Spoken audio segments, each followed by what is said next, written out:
Nous allons voir le système de Londres contre l'Est indienne.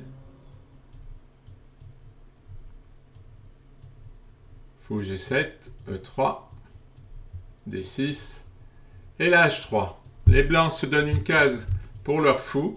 Lorsque les noirs auront poussé E5, bon, il faudra protéger la poussée, mais lorsque ce sera fait, le fou ira en H2 pour garder une influence sur cette diagonale. Petit roc. Le fou blanc ne vient pas en D3, puisque quand le pion avance, eh bien, il risque de se faire attaquer. Donc, il va venir en E2. Les noirs préparent la poussée E5, et là, on joue C4. L'idée, c'est lorsque les noirs vont jouer E5, on va attaquer la structure de pion des noirs comme ça. Et on aura à la fois une attaque sur le centre et sur l'aile dame. Dame E8 pour pousser, cavalier C3, E5, donc fou H2. Si les noirs échangent, le fou gagnera en force puisqu'il attaquera sur le pion D6. Dame E7, l'idée est de permettre à la tour de venir protéger le pion, de jouer sur la colonne et de protéger ce pion en même temps. Petit roc. Les noirs contrôlent la case D5 et envisagent de pousser en D5. B4 pour attaquer sur l'aile dame et pour aller attaquer la base de la chaîne de pions, puisque maintenant la base de la chaîne de pions, c'est déplacer une chaîne de pions, c'est ça. Ce sont des pions qui sont liés, et la base, c'est le pion qui est tout en bas, celui qui ne peut pas être protégé par un autre pion quelque part. Donc C6, B4.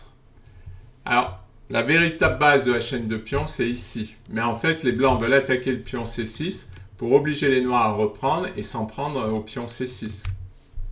Cavalier E8 pour jouer F5.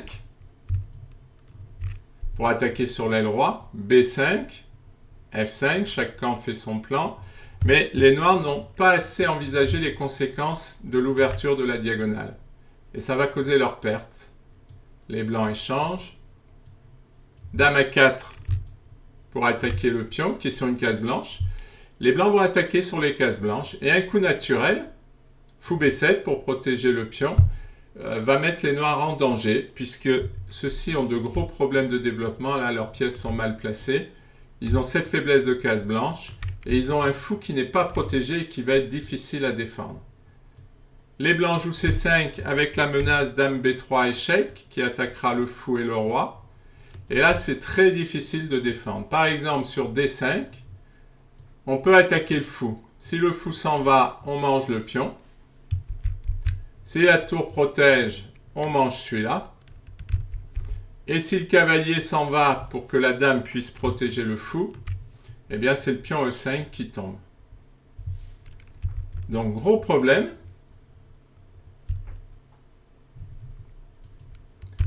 Et les noirs, au lieu de jouer D5, vont essayer de jouer Roi H8.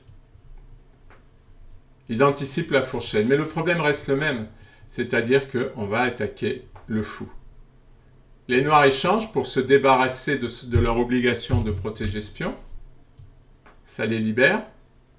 En même temps, les blancs vont devoir être vigilants puisque la dame attaque le fou. Tant que le cavalier protège, ça va, mais ça veut dire que le cavalier ne peut plus bouger. Et maintenant, il joue cavalier DF6 pour que la dame puisse protéger le fou. Et il n'y a plus le problème en E5 que nous avions vu tout à l'heure. Les blancs échangent et la dame ne peut pas prendre. Parce qu'il y a le fou, ce fou qui est caché souvent, on ne s'en souvient plus, et tout d'un coup il ressurgit. Et sur cavalier prend D6, fou prend, dame prend, et les blancs gagnent un fou. Donc après pion prend, les noirs ont essayé dame D7, mais ça ne marche pas, parce qu'il y a cavalier E5. Et maintenant, toutes les cases qui permettraient à la dame de protéger le fou sont prises, et même dame C8 ne va pas marcher. En jouant dame C8, les noirs enferment leur fou, qui a de moins en moins de cases. Donc, les blancs jouent dame B4.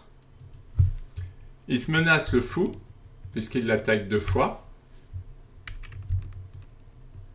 Si le fou essaie de se sauver en A6, eh bien, la dame noire va être surchargée, c'est-à-dire qu'elle va devoir protéger son fou et protéger cette case, puisque les blancs vont avancer le pion. Ils font une fourchette Et sur cavalier prend, eh bien, tout simplement, nous allons prendre le fou.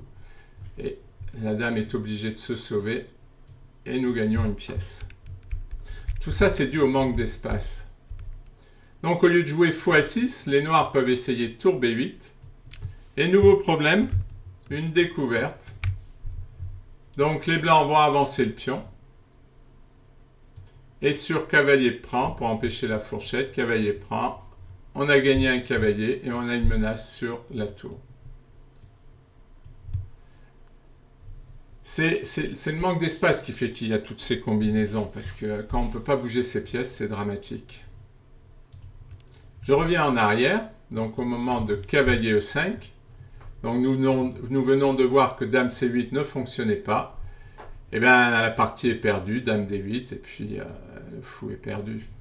Et la partie avec. Voilà une très belle attaque des blancs sur l'aile dame. Les noirs doivent faire une attaque sur l'aile roi, mais ne doivent pas négliger les possibilités blanches d'attaquer leur structure de pion centrale et d'attaquer sur l'aile dame, d'attaquer sur les cases blanches. N'oublions pas que si on est attaqué au centre, on ne peut pas attaquer sur l'aile. Là, cette partie en est le témoin. C'est-à-dire qu'il y a une telle arrivée des pièces blanches sur le centre que les noirs sont obligés de se défendre et que la tentative d'attaque sur l'aile roi a provoqué un déséquilibre avec les cases blanches qui se sont affaiblies et ça a suffi pour faire gagner la partie aux blancs.